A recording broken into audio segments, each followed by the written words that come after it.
All right, guys, welcome back to Let's Talk Ball. This is episode 6, and we're going to go through game week 1 of the Premier League, talk about what happened, our favorite storylines, run through the scorelines from top to bottom so you guys are caught up on what happened in the Premier League this past weekend. And I'm going to start with the first match of the Premier League. This was Manchester United versus Fulham.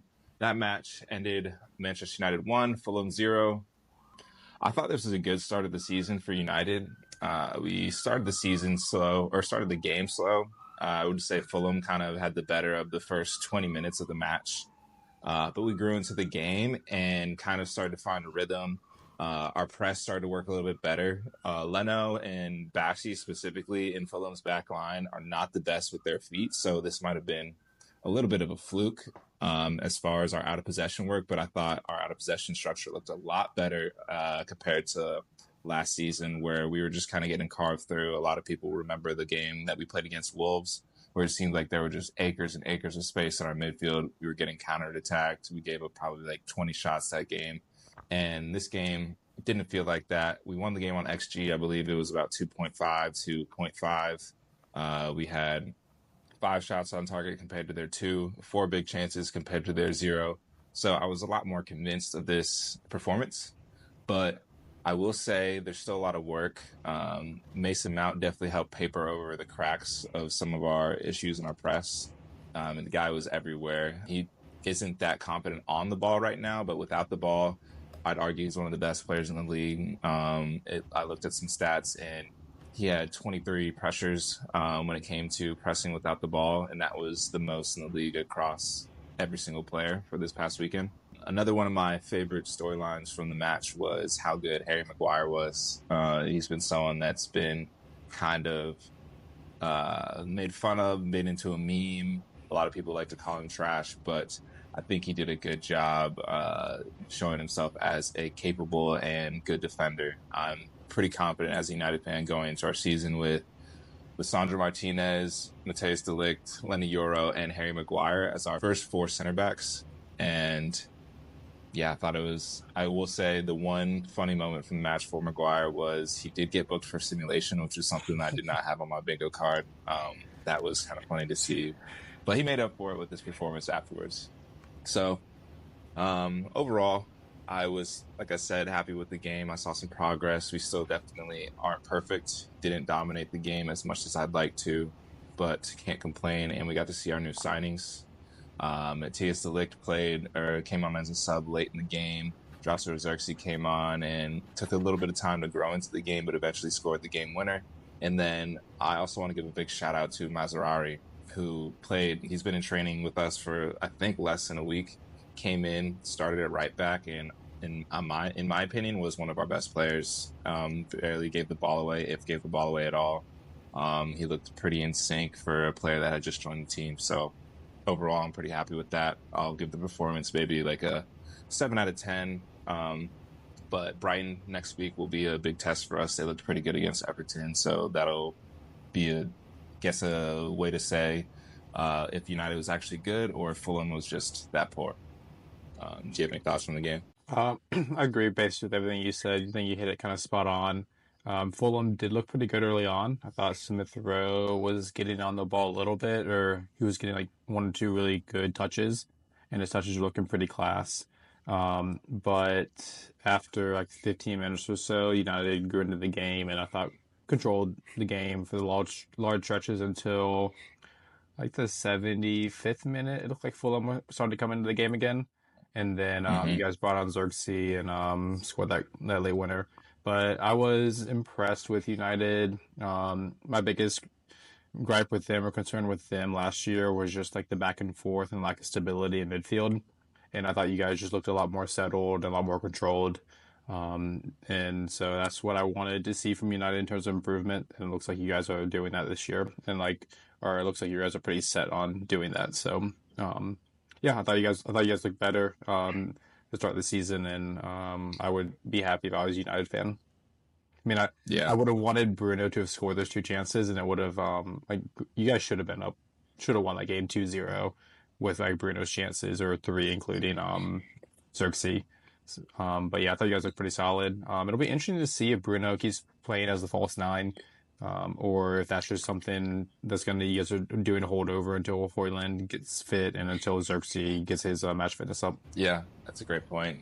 I forgot to mention one of the, I think one XG or almost one XG must have come from that Garnacho chance at the end as Oh well. Where yeah. Rashford, I think Bassi had a missed kick.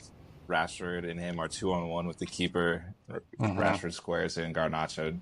To be fair, was not the best pass at all from Rashford, but still got to finish that from Garnacho, Got to who just finish that. stuffs it completely. Yeah. Got to finish that. So that was another notable moment in the match. And then I also forgot, I do want to give Casemiro his flowers. He actually looked pretty sharp in this game, especially on the ball. Like without the ball, he's still jumping a little bit and trying his best to keep up. But on the ball, like he set up the two chances that Bruno had that were his two clear-cut chances were both set up by Casemiro with very good passes from him. So I Mm-hmm. do want to give him credit. I don't. I still don't trust him to kind of be our main or only option at the number 6. I've still seen rumors today, actually as of like an hour ago, that we're moving forward or trying to move forward with Emmanuel Ugarte from PSG to come in and kind of supplement the squad in midfield, which I think will be a good signing for us if we can do that. Looks like it might be a loan with an obligation to buy, but that's up in the air. But hopefully, fingers crossed, we're getting the old Casemiro back for this season, a more fit version of Casemiro. Yeah, yeah, he was looking. He looks a little bit leaner, and while he's still not fast because it's just his age, he looked like he was getting around better. Promising if you guys do have to play him a lot this year. So let's move on from United Fulham. Do you want to talk Arsenal Wolves next, or do you want to quickly touch on the Ipswich before I that? should just go chronologically.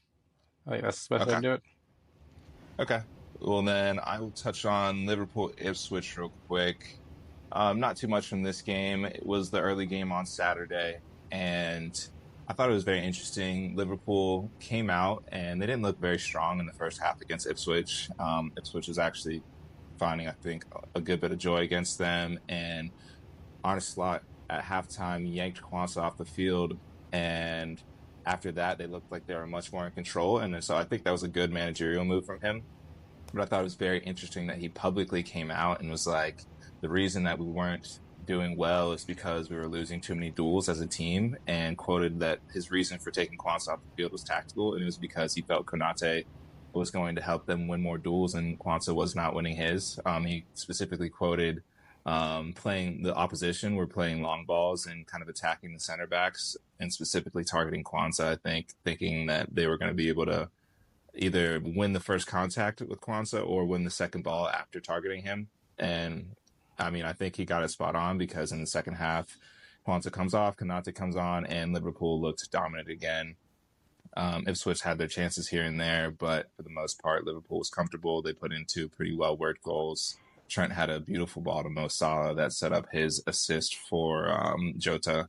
But overall, Liverpool will be a team to watch. And I think something that is a takeaway from this game that most people might not see with the scoreline is that Ipswich actually did look relatively capable. And I think if they can get used to the pace of the league, they could actually cause some teams some trouble while still trying to play like the way that they want to, which is playing out the back and playing a more progressive style of football. Nice, that's good to hear. I'd like to see at least one of the promoted teams do well this year. Yeah.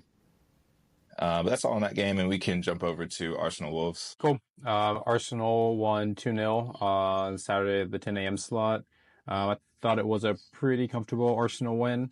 I thought we controlled the game. We scored off of a Kai Havertz goal off of a great Bukayo Saka cross. Pretty pinpoint cross, great run from Havertz across the defender, and just a really calm finish. It's really nice to see Havertz picking up where he left off and scoring early on this season. Last year, because he was new to the team, took him a while to start scoring. But once he did, he was great. So I'm excited and happy to see him scoring early. Shout out to my friend Alex, who he's predicted Kai to score 20 goals this year in the league, and I can see it happening if he stays fit and starts up top all season, and we don't sign a number 9. I could definitely see Havertz scoring 20, which is a hard thing to do, and I'm assuming Aubameyang was the last player to score 20 for us. Not the easy thing to do, but I like that shout a lot. And then Saka scored our second goal. Just a really great classic Saka goal. beats the defender, cuts in on his left foot, and just strong shot to the near post. He really mixes up that far post and near post shot well.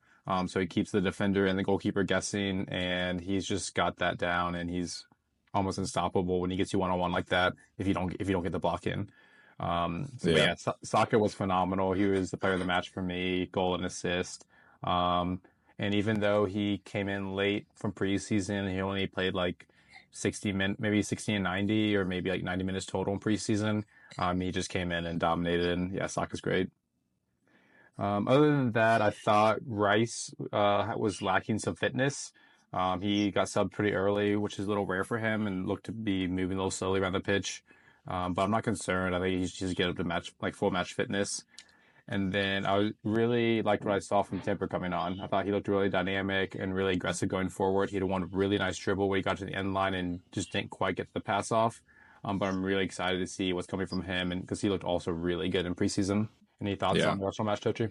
Yeah, I think going along the lines with what you said, I think Timber is going to be a really good player for you guys this year.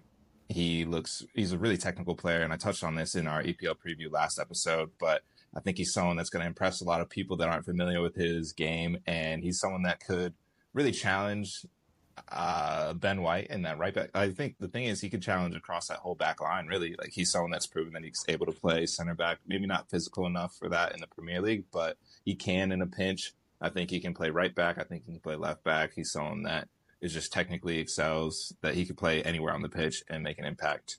And then I agree with your assessment of Kai Havertz as well. I think he is a top player that probably has a lot of people that still think of him as Chelsea Kai Havertz, who was low on confidence and playing with a system that didn't quite suit him. But I think Arteta's really figured it out. I think his confidence is sky high, and I'm pretty sure in his last 17 starts, he's got 15 goals and assists, or it might be 17 goals and assists in his last 15 starts, something nuts like that. He is an output machine at this point, and I think that's looking like some really good business for Arsenal in hindsight. I love the 60 million down the drain Kai Havertz throws again, Yeah, chance I or love whatever. that. Yeah, I think I love that for him. And then Saka, of course, balled out. I think he is one of the best players in the league and deserves to be in that conversation. And I think he's Arsenal's best player. And I think he's still such a humble guy, and the way he plays isn't overly flashy, that he doesn't get the credit that he deserves. But that guy's a baller, and I kind of loved his celebration where after he scored, he kind of did this like Yeah, kind of shrug, like shrug. kind of like a little arrogant, but like I want to see more like cocky, arrogant Saka this season. Like I want to see him really like just be that, like, get that dog brought out of him this season a little bit more than in past seasons. Yeah, that'd be awesome if, because I could really take him to the next level if he just really like took up his confidence a level and really just like Mm-hmm. said like, I'm him. I'm gonna go do what I need to do. I'm gonna go score these goals. I'm gonna win this game for our team. If he could do that for us, like, and really drag us out of these games or win these games, these really tight games, that could really be a difference in us winning the title this year. Yeah, definitely, And one definitely. and one other thing, like Saka's goal was so nice, and you kind of come to expect that goal. But it on the XG maps, it was like a .02 expected goal. But just like from Saka, you still expect that from such a low expected chance based off like on average for any player. But with Saka, Mm-hmm. it's It common. just looks regular. Hmm. Exactly. Like, I loved your point about how he does such a good job of varying his finishes from far post to near post. Like, the complete opposite of that is Anthony for me, which I feel like every time he gets the ball and he gets a foot of space, he's trying that curler to the top left corner, like far Hmm. post every single Yeah. time.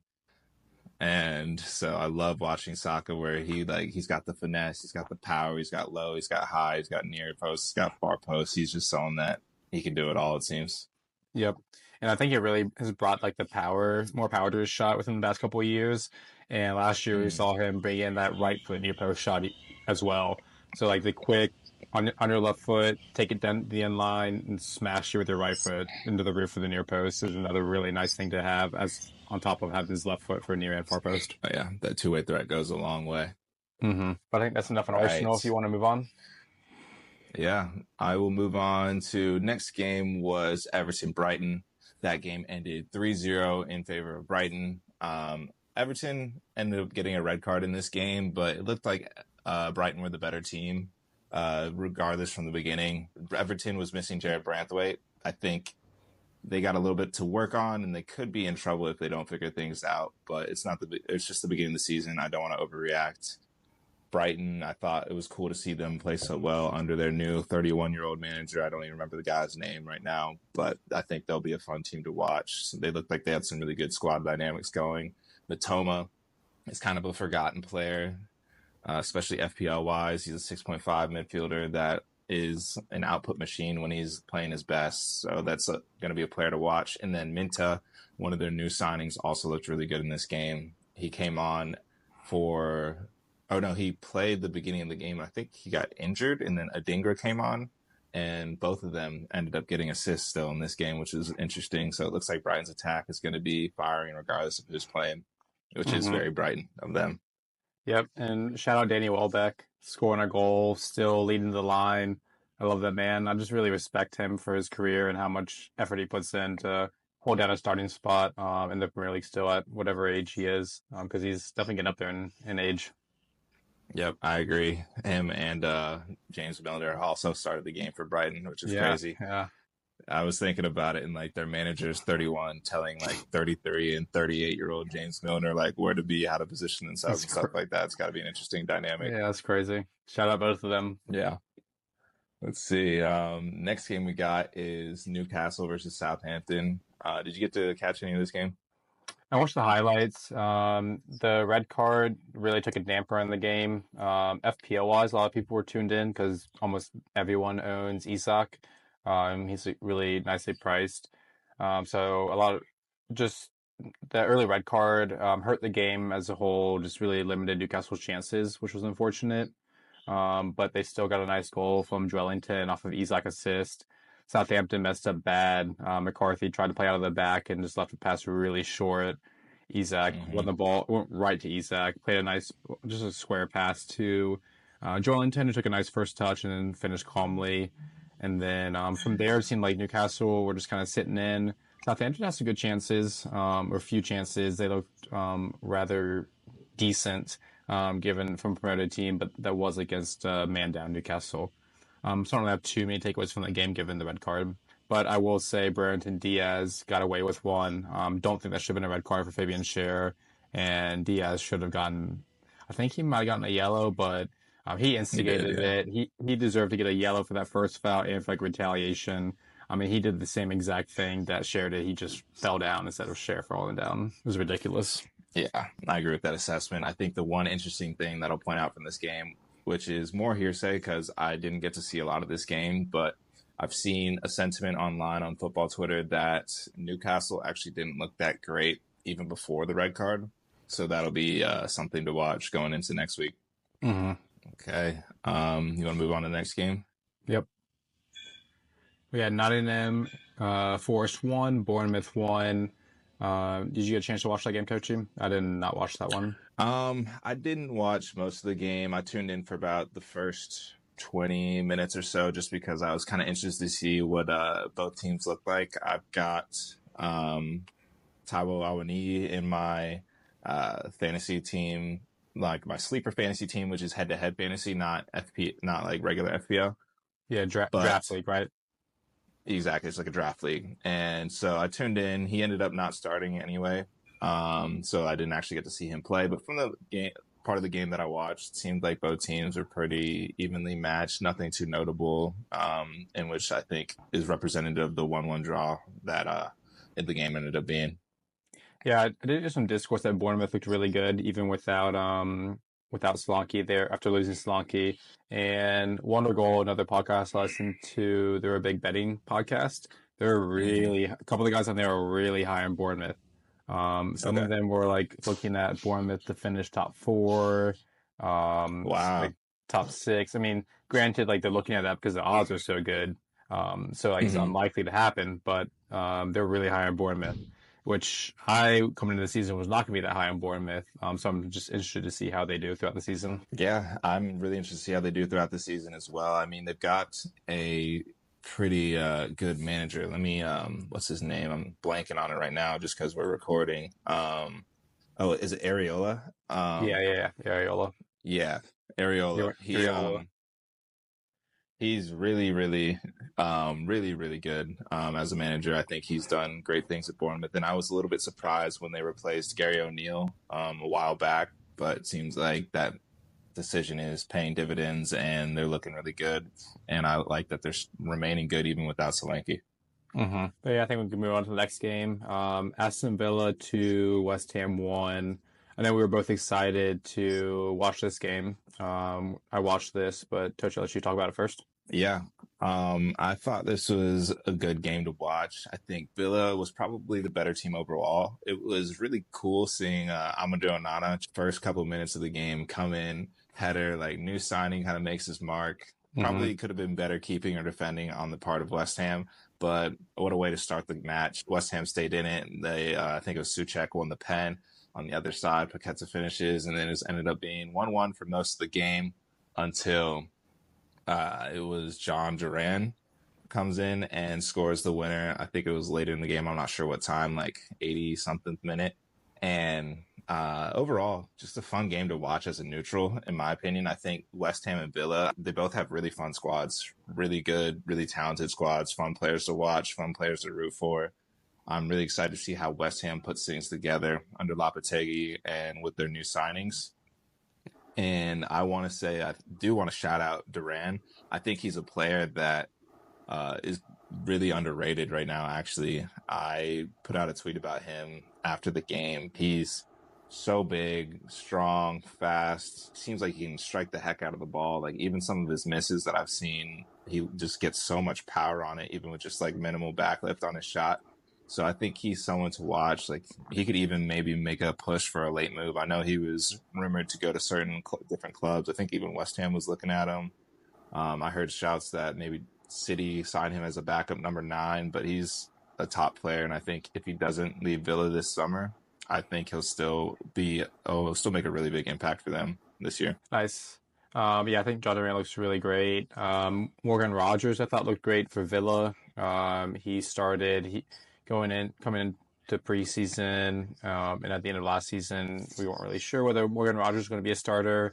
But during preseason, he kind of nailed that spot down, playing in the 10, just behind the striker. I thought he looked really good. He was getting on the ball a lot from deep, driving forward, and really starting a lot of Aston Villa's counterattacks. So more to come from him. Excited to watch him. I think he's just a really solid player. Another takeaway from West Ham is I'm just excited to see their new players come in. At one point during the game, they panned over to the bench and they had all their new players, so none of them played today, or none of them started. Like Todibo, Fulkrug, Wan-Bissaka, and there was like one other. But so it's interesting to see how those players come in and improve West Ham. Yeah, agreed. Kudus, I thought looked really good for West Ham as well. Yeah. He was on the ball a lot, really creative. And also Villa are bad at set pieces. Soucek was all over them. I think he accumulated over 1 XG himself from like a center mid, which is crazy. He did. The only players that accumulated 1 XG this past week was him, Bruno Fernandes, and maybe one more player, but it might have been just those two, actually. I can't remember, but I know it was for sure those two. Yeah, so we're playing Villa next, I believe, so I'm excited for Saliba and Gabriel to eat on the set pieces. Yeah, that's a good shout. That'd be a good prop bet for our sports bettors out there. Yeah. All right. Next game, we got Brentford, Crystal Palace. It seems like the storyline from this game was Eze getting robbed of his fantasy points. I know he had an insane free kick and then also had another assist that was ruled off for VAR because Hudson-Odoi couldn't manage to stay on side as well. Yep. Yeah, I think that was the biggest kind of takeaways was that ruled out goal. That was, I guess, it was the referee's fault, kind of. Maybe he just blew his whistle early for a foul, and Eze was already in the motion of like striking the ball, and he blew his whistle like a fraction of a second before Eze kicked the ball, which is unfortunate for Eze. But I thought Eze looked really good. He was just really involved, as one would expect. So I'm really hoping he stays at Crystal Palace because there are rumors out there from going to City. But his release clause just ended, so I think it's unlikely. So I'm really just hoping he stays there because he looked great. And it'd be great to see him really just be creative and be on the ball for a team that needs someone like that. Yeah, I agree. I did hear that Crystal Palace, despite losing, actually looked really good at points in the game, and Eze himself had like 7 shots, I believe, or something crazy like that. Despite blanking in fantasy, he is still looking like one of the best fantasy assets that you can have. So that's something to keep in mind. Yep. And then Mbumo as well. I think if Ivan Oh Toney yeah. gets his move to Saudi Arabia or anywhere else, he was left out of the squad because of transfer possibilities. Ryan Mbumo is someone that looks like he's ready to take the step up, and he's going to be on pens and just looks like a dominant player in general. Yeah, it was a good goal from Mbormo. He just they play a little 1-2 down the side. He got in behind and just looked calm and had a really nice finish. All right. Next game we got is Manchester City versus Chelsea. That one ended 2-0 in favor of City. What did you think of this game? That game went as I would expect. I didn't expect City to be in full force as they usually do. They kind of start the season slow, but they've got a really established squad. Granted, they've had a couple young players come in and a couple new guys like Savinho start, Rico Lewis being another young player that started for them. But they've got such an established team, and Pep's been there for so long that I still just expected them to control the game and get a win without looking at their best. City have so many new players; they're trying to figure it out. I thought Chelsea looked better than I expected, honestly, and City looked as I expected. So the results basically what I expected. I expected like a low-scoring 1 or 2-0 to City win. Yeah. Yeah, I was pretty much on the same page. Chelsea is a new squad, big squad, so have some kinks to work out under a new manager. City's more established. I feel like they all have a tendency to not start the season super polished, which is something that I saw in this game. But like you said, they've been around for so long that they still figured it out in the end. A couple of things that I thought were interesting storylines were one, something to watch out for the tactical nerds is a lot of teams seem to be pressing in this kind of 4-4-2 block or this 4-4-2 shape. And Pep, I saw already is implementing some kind of novel build-up shape to try and counter this trend. Like it went from only some teams were kind of using this shape last season to now it looks like almost every team is using this 4-4-2 shape or 4-2-4 with the guys on the outside pressing up a little bit higher, forming a 4-2-4. And as a response, Pep has now made like his midfielders, instead of standing like kind of inverting more in the middle of the field, they're kind of holding more width to kind of stretch out those middle two a little bit more and create more space in the middle, which I think is just so Pep to kind of be ahead of the trend, because I'm pretty sure he started the 4-4-2 or like helped pioneer some of that 4-4-2 shape out of possession. People copy it, and now he's already finding ways to exploit those things that he brought to the league, which is just very interesting to me. Yeah, he's just playing chess against himself. Makes one move, runs around to the other side of the board. A year or two later, makes his other move. Yeah, he's just just playing chess against himself. Exactly, classic Pep. Just having fun out here. And then I thought another interesting storyline from the game was Raheem Sterling left out of the squad. Looks like he's being frozen out by Maresca. Maresca all but said he doesn't want Sterling in the squad, so it'll be interesting to see where Raheem Sterling lands. Mm-hmm. Yeah, I thought it was interesting that Lavia started. I think that was his first game for Chelsea because he was injured all last season. He was a big hyped signing for them, so I thought he looked pretty decent in there. And it was interesting. The midfield of Chelsea was Lavia, Caicedo, and Enzo Fernandez, all three like pretty defensive midfielders. I mean, Enzo being part of the least of the three, but definitely a pretty defensive midfield from those two players. I agree. Lavia I thought looked really good for someone that had just missed basically a full season of playing football, so I think he'll be one to watch. I think he's a really good player and someone that can end up being one of maybe like the core best player in Chelsea's midfield. And then they did miss a little bit of the dueling, like just some of the physicality in the midfield. I thought it was very telling that Kovacic, a player that Chelsea let go for free, that went to City, was the one that eventually picked up the ball, dribbled through them, and scored against them, against their £300 million worth of midfielders, which is very interesting. Yeah, he just like walked right through and then kind of put like a weak shot, and Sanchez just had a really bad attempt at a save. Definitely should have saved that, in my opinion. Yep. But we'll see. I think City is still trying to figure out what they got. It sounds like they might have Gundogan coming back, according to some rumors today. I think they probably got one more big move in the transfer window up their sleeve, and then Chelsea just got João Felix, so they've got a different player coming into the system as well. It'll be interesting to see how both these teams develop as the season goes on. Cue the DJ Khaled, another one for Yep. Chelsea. I'm sure there's maybe one or two more still coming at this rate. Yeah, probably. Okay. And moving on to our last game, we've got Leicester City versus Tottenham. This was the Monday night game, or I guess Monday afternoon for our Americans. I think this was I watched the first half. I didn't get to watch much of the second half. I had some stuff going on for work, but ended up being 1-1. I think this was a fun game to watch. From what I saw from the beginning, Tottenham kind of dominated. They were all over Leicester. It seemed like they were getting shot after shot in, cross after cross. I thought Solanke looked really good for it being his first game with Spurs. He was all over the box and getting some decent chances here and there. But ultimately, the Vardy party was back. Jamie Vardy comes back after a good move from Leicester and finishes off. And in classic Vardy fashion, he's riling up the fans. Just, I don't know, the guy is box office from start to finish. He let everyone know that he was back in the Premier League. I love it. He did. I love Jamie Vardy. I love the shithousery, man. When he was getting subbed off, he was taunting the Tottenham Spurs fans, and he starts signaling to them, like pointing to the Premier League logo, saying, "I got a Premier League title. You guys have zero." As he's walking off the pitch, and it was awesome. Romero's chirping at him, getting pissed at him for it, and Jamie Vardy's giving it right back to him. It was great to see. Yeah, it's so nice having Vardy back and doing what he's best, score goals.